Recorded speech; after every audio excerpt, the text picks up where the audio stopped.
Okay, thank you. My name is John Lawrence. I'm a contributing editor at Spacing Magazine. What I want to do is talk a little bit as a bit of a counterpoint to what Stephen talked about and look at the sort of political issues around transportation planning and why we make the choices we do and why we don't make certain other choices. And I wanted to begin with with one slide about an interesting incident that happened last year at City Council. And this has to do with the fate of the Bay Bloor Scramble. So as you may know, there were scrambles that were put in place at three busy downtown intersections over the last couple of years at Yonge and Dundas, Yonge and Bloor, and Bay and Bloor. And they allow pedestrians to traverse diagonally as well as on all four corners. And they're put in place where there are a large number of pedestrians, significantly more pedestrians than there is vehicular traffic.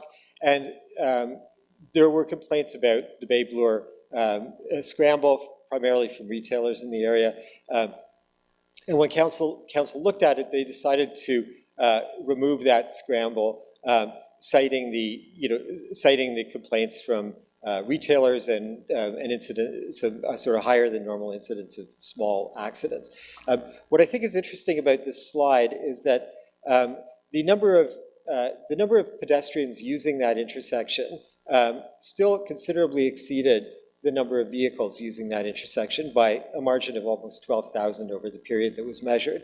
And you can see that, you can see those bars on the far right of the screen.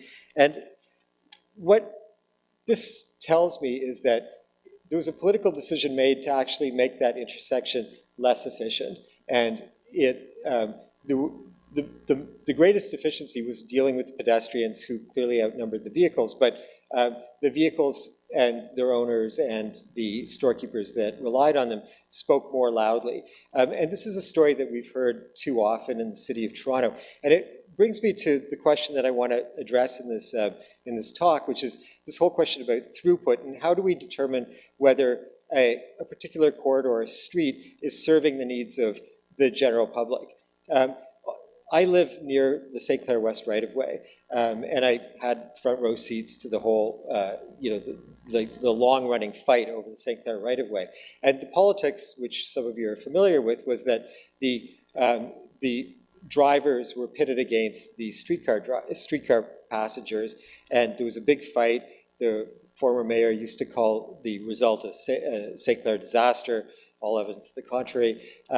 But what was interesting to me about this whole episode is that one set of users was considered to be politically inferior to another set of users. The people who are taking streetcars are going to work, they're doing productive things with their lives, they're doing productive things in the same way that the people who are driving are doing productive things. And yet we have a politics that sets one against the other.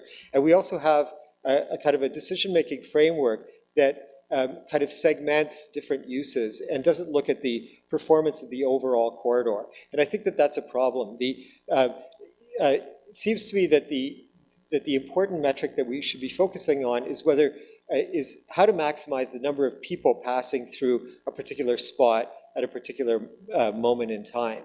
And it may be that in some cases the best way to do that is having a lot of vehicle traffic, and that's given predominance. And in other places, it may be that you want to have a different blend, a different type of street programming. But we tend to have we have a political decision-making framework that kind of reverts to privileging people who are driving at the expense of people who are walking, who are cycling, and who are using all sorts of other modes of transportation around the city. And it's interesting, I've covered City Hall and urban affairs for many years, and one of the things that I've observed just being around the city is that people travel in more and more ways.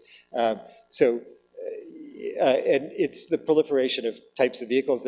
I see there are a lot of young people who commute now by longboard, which is a type of transportation that doesn't appear in any city report. I saw a kid at Ryerson today on a contraption that was sort of like it was like a unicycle, but without the seat. It's not unusual to see people who have some kind of physical disability or older people in motorized scooters traveling in the bike lane. So I live fairly close to a couple of seniors residents, and it's not uncommon to see older people or disabled people in the bike lane going up the hill on Christie in heavy traffic. And you think, okay, well, what's wrong with that picture? There's much that's right about that picture because there's mobility for people who didn't have mobility, but on the other hand, there's like the obvious safety issue, and there are these potential conflicts.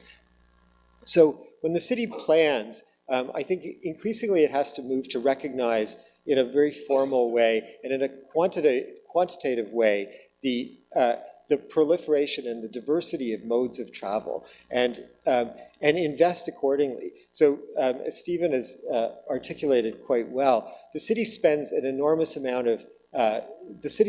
huge amount of its resources on measuring traffic.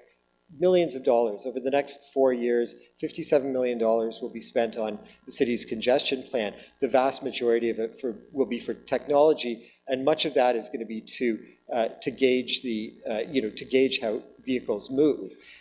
What we need to do is we need to move to a system where we're able to look at all the modes simultaneously and ask ourselves, how do we maximize the way traffic flows on a particular corridor? Is it better, for example, when we have a situation, or say we have a situation where there's a lot of streetcar use, streetcars are packed all the time, lots of bike use, and the data systems that Stephen and his team are deploying have detected that. There is also cars backed up. The drivers are going to complain. But perhaps the way to maximize the throughput on that corridor is to say, hey, maybe we should create more bike infrastructure there, create longer streetcars, give signal priority to the streetcars.